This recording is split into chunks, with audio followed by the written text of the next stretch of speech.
வேத வசனம் இருந்து சொல்லுகிறது.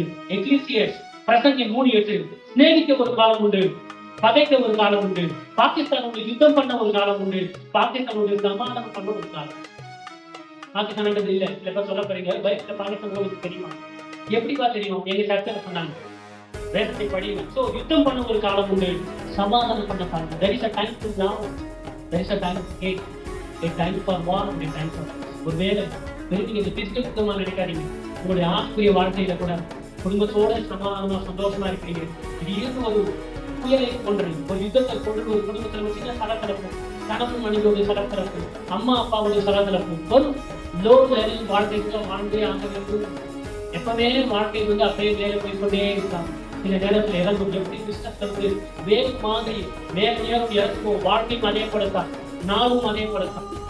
ஆக இவர்கள் ஜாக்கிரதையா இருக்கும். இவர்கள் மத்தியில கர்த்தர் நமக்கு என்ன சொல்றாரு அப்படின்னு சொன்னா, ஒரு வசனத்தை நம்ம வாசிக்கிறோம் பாருங்க, யோசுவா 1:9. நான் உனக்கு கட்டளையிடவில்லையா? பலம் கொண்டு திடமனதாயிரும், திகையாதே, கலங்காதே, நீ போகும் இடமெல்லாம் கர்த்தர் தேவனாகிய கர்த்தர் உன்னோட கூட இருக்கையா. பலம் கொண்டு திடமனதா இருக்கிறது வந்து அது என்னவோ ஒரு சஜஷன் கிடையாது, ஞாபகம் வைத்துக் கொள்ளுங்க. அது என்னவாது? அது கட்டளை. கட்டளை என்ன? கீழ்ப்படியுமா இல்லையா? தேவன் யோசிவாவுக்கு சொல்றாரு, be strong and courageous, do not be terrified, do not be discouraged, but the Lord your God will be with you wherever you go.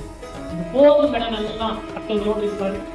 கலங்காதே, திகையாதே. இது ஒரு சஜஷன் கிடையாது. சஜஷன் என்ன? இஷ்டம் இருந்தா எடுத்துக்க, இல்லைன்னா விட்டுடு. அப்படி இல்லை, நான் கட்டளை இடவில்லையான்னு கட்டேன். திகையாமல் இருக்கிறது கட்ட கொடுத்து கட்டளை கீழ்படுங்க. அப்படி என்ன பண்ணோம்? தைரியத்தை வரவேற்கப்படுது. எப்ப பிரதர் தைரியம் வரும்? நீ சுற்றி யுத்தம் நடக்கிறது, எப்படி தைரியம் வரும்? கொரோனா நேரத்துல வீட்டுல அடைஞ்சிட்டோமே, எப்படி தைரியம் வரும்? ஃபர்ஸ்ட் வேவ் ஜெயித்து வந்தோமா இல்லையா? இரண்டாவது வேவ் ஜெயித்து வந்தோமா இல்லையா? மூன்றாவது வேவும் வந்துச்சு. எல்லாமே ஜெயித்து நம்ம உட்கார்ந்து இருக்கிறோம். கர்த்தர் சொல்றாரு, எத்தனை வேவு வந்தாலும் கலங்காமல் திகையாமல் இருக்கு. யுத்தங்கள் பற்றி கேள்விப்படுவீங்க, கொள்ளை நோய்கள் பற்றி கேள்விப்படுவீங்க, ஆனா ஜாக்கிரதையா கேட்க